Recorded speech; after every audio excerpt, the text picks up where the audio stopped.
Hi everyone, this is the acyuta-bhava from Nightlight Astrology, and today we're going to take a look at your sun and rising sign horoscopes for the month of August 2020.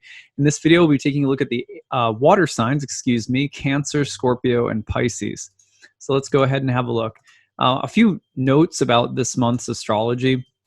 The astrology for the month is over the top busy. I looked on my list. I have like 20 plus transits written down this month, which covers easily 2/3 of the days of this month. So there isn't really a day in August where something isn't happening in the sky, which is rare. Now that doesn't mean that it's like the most dramatic month of the year. There have been arguably, bigger months with eclipses, with Jupiter Pluto, or with Saturn Pluto. But this month is busy, and it's really preparing us for a very dynamic autumn and closure to the year. So there's a lot to say, and I've kind of grouped transits into a couple of bunches because, as is often the case, transits travel in groups and activate, I should say, the same houses over and over again. So we're going to start with Cancer right now, and I'm going to walk you through things. All right, so at the very beginning of the month, right on the 1st, you're going to see the sun in the sign of Leo making a square to Uranus in the sign of Taurus. Now, this is one of a number of eclipses that are transits, I should say, that are happening across the Leo-Taurus-Aquarius axis this month. Let's go over them each one. So at the beginning, the 1st and the 2nd, you've got the sun square Uranus right here. If you go a little bit farther into the month, just a couple days actually, on the 3rd of the month, you're going to see that the full moon in Aquarius is also going to be square to Uranus. This same 3-house axis then gets highlighted again on August 9th and the 10th when Mercury will be in Leo. You can see it in late Cancer here, right before the 2nd house of Leo over there. I'll just highlight it so you can see it. And Mercury will enter Leo, and then it will square Uranus again. Then on the 19th, there'll be a new moon in Leo in the 2nd house. So that's all the way, you're taking it all the way through the first 20 days of the month where there's a lot of Uranian energy, you could say, and the themes of the 2nd, 8th, and 11th houses. So what does that mean? Well, first and foremost, when these houses get highlighted, you're often talking about financial matters, especially the 2nd and the 8th house. You've got a new moon later this month on the 19th in the 2nd house of money and finances, kind of a new financial beginning, and also a new financial beginning can obviously mean a lot of different things. It's a house of income and expenditures highlighted this month, which can mean that there are new revenue streams, or there's some kind of new status or new job, a job change or a new status at work that maybe impacts your income or finances somehow. It can be about bills or expenditures, expenses, things you're buying or selling that are somehow really significant this month. The 8th house can highlight the same topics or themes, but with regard to someone else's money or finances that has a bearing on your own. For example, a loved one or a marriage partner or something like that. There is also tension coming through the T-square to Uranus in the 11th house.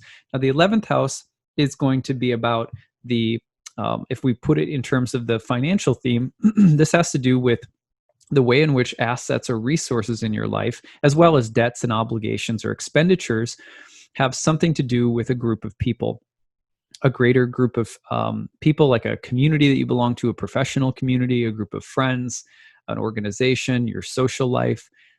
So oftentimes you'll see organizational structures in the workplace that somehow have a bearing on your finances when these kinds of energies come up collectively. On the other hand, there's also the question of, where do I want to apply my time, money, energy, resources? Who are my people? Where are the causes? Or where do I want to put my energy to work in the world? And what are my long-term dreams and goals? And how am I planning for the future with my assets right now? A lot of what's being done, if you're a Cancer rising, is going to have an impact on you, not so much right now, but in the future, because these are all succedent houses, which means they take a while to develop. The themes take a while to develop. So, but nonetheless, the Uranian theme also suggests the need to innovate or recreate something or reform something, or might suggest a wave of inspiration this month that has you really thinking about or considering, again, where am I placing my time, money, energy, resources? What kinds of things do I place value on and why? And then how am I negotiating that with other people in the greater social reality, greater professional goals that I have in my life, things like that. All right, so the next string of transits comes from the Cancer Capricorn axis, surprise, surprise, with Mars in Aries in the meantime. So let's go back to sort of right to the beginning of the month and just show you how this is panning out. Now, right away at the beginning of the month, you're going to see Mercury in the sign of Cancer moving through an opposition to Saturn. And then you can see up here at the top of the chart that Mars is going to get in on a square to Jupiter, and then eventually a square to Pluto, and then finally a square to Saturn. The other thing that's going to happen this month is, if we move this forward just a little bit, you're going to notice that Mercury also gets into, Venus also gets into Cancer. After a long stay in Gemini, Venus is now in the sign of Cancer. And as Venus gets into the sign of Cancer, then Venus very slowly, toward the very end of the month, is going to also oppose Jupiter, Pluto, eventually Saturn in the beginning of September. So there is this kind of T-squaring energy all month between the Cancer, Capricorn, and Aries axis. Let me give you the dates. So you've got Mercury opposite Pluto on the 1st and the 2nd, Mercury opposite Saturn on the 3rd. That's from Cancer to Capricorn, across your 1st and 7th house axis. I'll kind of summarize what I think this is all about in a minute. Then you've got Mars square Jupiter on August 4th from Aries to Capricorn, 10th house to 7th house. Then you've got on the 12th and the 13th, Mars will square Pluto. So this is Mars up here squaring these planets right here. And then you've also got Mars will square Saturn on the 24th and the 25th. And then Venus will go through the oppositions to Jupiter, Pluto, and Saturn, basically between the 25th and the 31st. Okay, so that's like all month long that these three houses are activated. Okay, so what's the story? Well, always look to the planet, that's in the 10th house, because that one often tells you where the action is. There's a lot of work being done right now. The 10th house Mars just means action. There's a lot of action happening in your life right now. That could be at work, but not everyone, necessarily has a full-time job. So Mars just means you're taking action in the world. Sometimes you'll see this when someone is, getting fit or getting into shape, or there's just some big new inceptional phase. I mean, you're starting something, and there has to be a lot of muscle and strength and exertion and will and kind of assertive qualities, and it's busy, and it has a dominating effect on your life right now, actually all the way through the end of the year if you're a Cancer rising, with Mars and Aries the whole time. Now, there is a nice way in which this effort is blending through from Saturn, Pluto, Jupiter in your marriage house. So they may not have the exact same agendas. Mars really wants to go and do something right now. Saturn, Jupiter, and Pluto are a little bit of a restraining or shaping or contractive force with their own demands coming out of the house of marriage and relationships. So there might be some negotiating that has to happen. Those planets in Capricorn do have the upper hand over Mars and Aries, so don't be surprised if there are needs or demands that kind of shape or form how you're using that Mars energy this month that come from other people. Meanwhile, at the exact same time, you're having to address your own needs with planets in Cancer in your own 1st house. You have to tend to your own needs, your own feelings. You're going through an emotional process this month, despite the fact that there's so much action in the air and that things are being shaped by other people. You can't leave yourself out. You really have to make sure that you're taking care of yourself, tending to your body, your mind, your spirit, your emotional body, especially as the Cancer rising. Because it's possible to get a little bowled over this month, even by your own efforts or your own energy. So you want to make sure that things are being balanced. And that could also be making sure that you are asserting yourself in your relationships as well. So there's some tension across that axis. And this is also vulnerable territory if you're a Cancer rising. It might have some history to it, might have something to do with family changes, having to do with more intimate places like home or family, or the emotional bodies can be activated this month. So those are some of the big changes for Cancers. That's the cluster of transits for the month. Now, there are some interesting transits as we go along through the month. Remember that you have a new moon in Leo around the 19th of the month, and that's going to really start to place an emphasis on the topic of money, finances, energy, and resources, and that'll spill into September. So there is definitely a theme coming around the topic of your money, resources, expenditures, etc. this month, as well as your possessions, what you own or what you have. And there might be a change of mood or a change of mind around that right now. So, and what you take pride in, that you feel that you can have and hold, versus what it might be time to let go of. All right, so let's now back this up to the beginning of the month, and let's start over for Scorpio rising. So we're going to put Scorpio rising on the ascendant. And now for Scorpios, this month is huge because that Uranian energy that's coming through, the Leo, Taurus, and Aquarius axis are falling for all the fixed signs, but especially for the Scorpio risings, that Leo energy is in your 10th house this month. And that's that's a big deal. It's a very powerful place to be encountering a new moon later this month and so forth. Let's go over the transits one by one. Now, at the beginning of the month, we start off with the Sun square to Uranus from Leo to Taurus in your 10th and 7th house. The same kind of Uranian energy is also featured by the full moon. Sorry, there we go. And there's the full moon squaring Uranus. Now this is from your 4th house. So now we're creating the T-square energy of the month from 10 to 4 to 7. Leo, Aquarius in the 4th, Taurus in the 7th. Now, if you're Scorpio rising, these are powerhouses, right? They represent some of the bigger areas of life. There's a lot of emphasis on the 10th house this month with the sun in that house and with the new moon on the 19th in that house. That is your career house. That's your action in the world house. That's the things that you're out there doing. It was called praxis by the Greeks, which in some ways literally just means, what are you doing? What are you practicing in the world right now? So there are changes happening there, but it's a pretty empowered moment with the sun in its own home sign. Now, this is also in conversation with this kind of revolutionary, dynamic Uranian energy in the house of marriage and relationships. So the demands that other people are placing on you, or the inspiration that you're receiving from other people right now, that might be pretty profound this month. And it can't help but also shake up the foundations of your life, the topics of home, family, ancestry, or ancestral karma, the base or foundation of your life, the private, more intimate sphere of life. So, the tension between what am I doing out in the world, what is my home base, and how are these things changing because of this kind of revolutionary energy that's coming through Uranus in the 7th house of marriage and relationships. So that is where a good portion of the month's energy stands. The date, Sun square Uranus on the 1st and 2nd, the full moon on the 3rd, square to Uranus, full moon in Aquarius.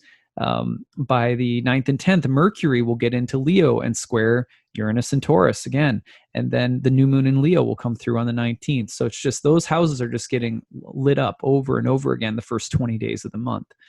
So those are the main themes to watch for. Now, the other set of transits is happening across the Cancer, Capricorn, and Aries axis. And these transits, in summary, go like this. The very beginning of the month, you'll have Mercury opposite Pluto and Saturn from Cancer to Capricorn, 9th house to 3rd house.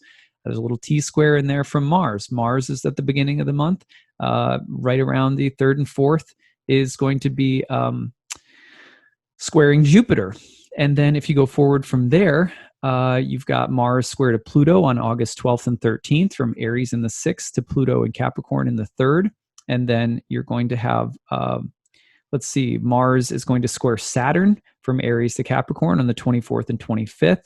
Then by that time later in the month, the other thing that's happening is Venus is going to get involved as well. Venus will move into Cancer, and by the end of the month, between say the 24th, 25th, all the way through the 31st, Venus will go through the square, or the oppositions, from the 9th house to the 3rd house, Jupiter and Pluto. Okay, so what does this entail? Well, the 3rd house and 9th house were called God and Goddess, and they were related to the mind. They were related to the life of scholarship, teachers, writing, media, messengers, They're really the houses that have to do with learning as well as spirituality, our political beliefs or values, our ethics or sense of morality, our cosmic sense of what is real or true, our commitments and our faith. And as they also occupy, they have to also do with the thinking that informs two different hemispheres of life. One is a greater involvement in the collective, the big story, as well as our more local involvement in, say, our neighborhood or our home or our family. So there's a little bit of a contentious energy now this month because Mars is in the sixth house, which is the joy of Mars, traditionally speaking. The sixth house was also called the house of bad fortune.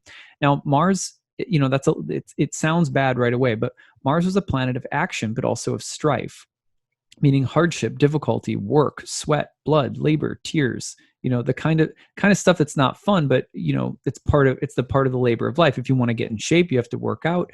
If you want to, have a farm, you got rows to hoe. You know what I mean? So the sixth house can be very productive, but labor intensive. It can also be about a certain kind of combative energy, or it was associated with military, for example, and anything that you might give yourself to in sacrifice for a cause as well. So like a martyr, for example, that's related to Mars as well. Now, the third and the ninth houses, when they get into this tandem with Mars in the sixth, are going to present you with a more intense, combative, mental, intellectual, spiritual, or philosophical energy this month. That's what you're contending with.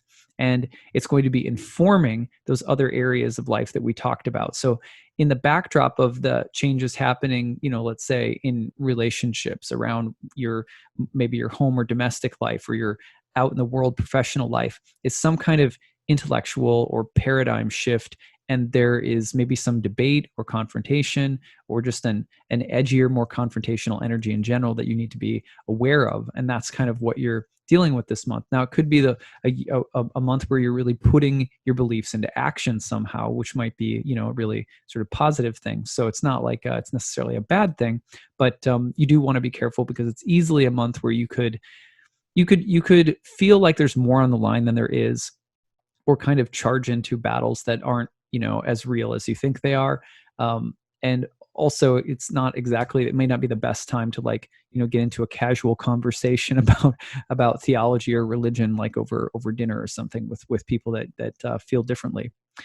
Okay. So, but overall, you could also say that there's a way of trying to translate your beliefs and thoughts and different priorities, mentally, intellectually, religiously, morally, or politically, because they're going to be pulling in two different directions, and it's going to feel like there's something at stake in both directions. Almost like prioritization of different mental or intellectual struggles that you have to work through this month. Figure out which one needs to lead the way. All right, so those are a few of the things I'm seeing for Scorpios this month. Now I'm going to wind it back, and we're going to start over again and we're going to put Pisces on the ascendant now.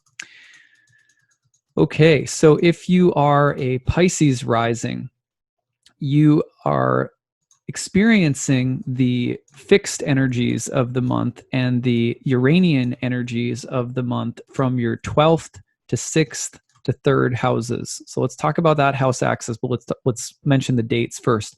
August 1st and 2nd, the Sun in Leo is going to square Uranus in Taurus from your 6th house to your 3rd house. Same axis is going to be highlighted on the full moon of August 3rd, with the moon in Aquarius in the 12th house, squaring Uranus and Taurus in the 3rd. By the 9th and 10th, Mercury will jump into Leo, and you can see it there in late Cancer, coming into Leo pretty shortly, almost in the 6th house. It'll get into the 6th house, and then by the 9th and 10th, square Uranus and Taurus in the 3rd. Then you've got a new moon in Leo on the 19th, right? So all the way the first 20 days of the month, this 3rd, 12th, and 6th axis in a kind of T-square pattern is activated. Now, what does that mean? Well, the 12th and the 6th house were the difficult houses. I like to say that these houses are the houses of the work. We all have we all have things that we're here to learn, and we all have periods of time in life where we're learning the hard lessons, or we're doing the hard labor, or we're working through, some of the more difficult or challenging karma. The 12th house was traditionally called the joy of Saturn. It was called the evil spirit. The 6th house was called the joy of Mars, and it was called the house of bad fortune.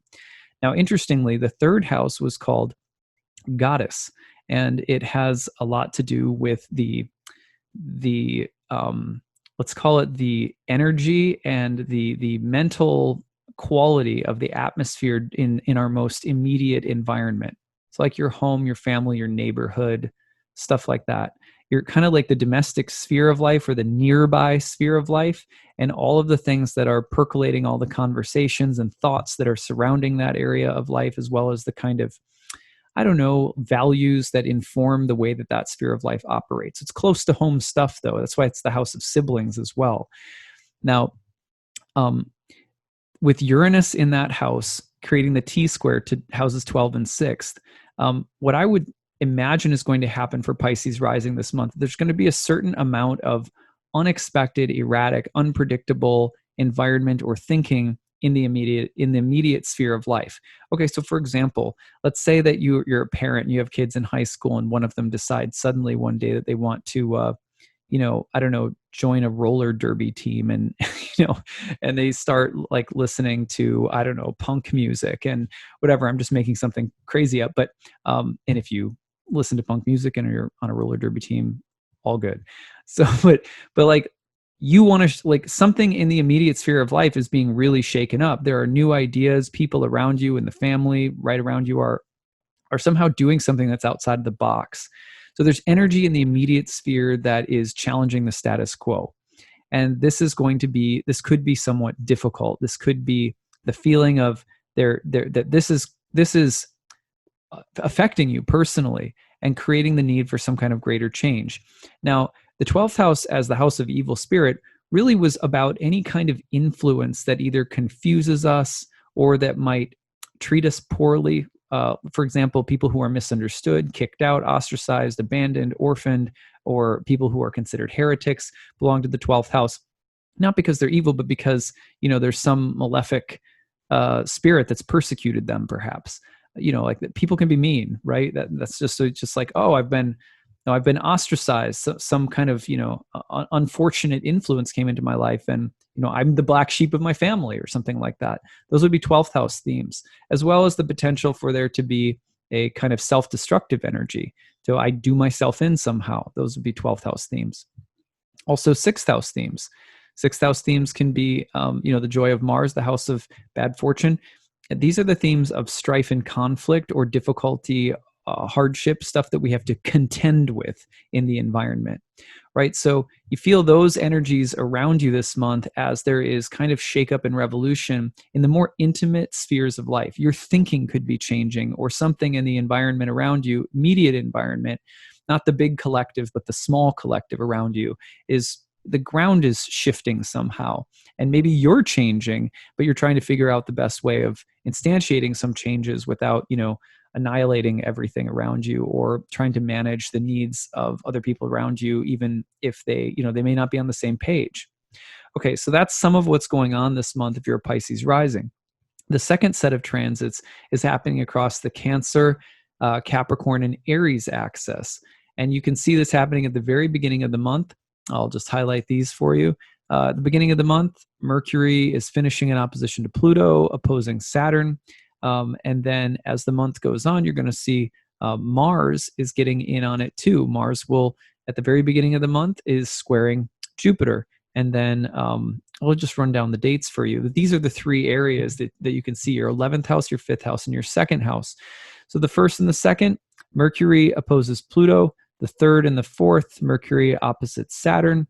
The 4th, Mars squares Jupiter. You go down to the 12th and the 13th, Mars will square Pluto.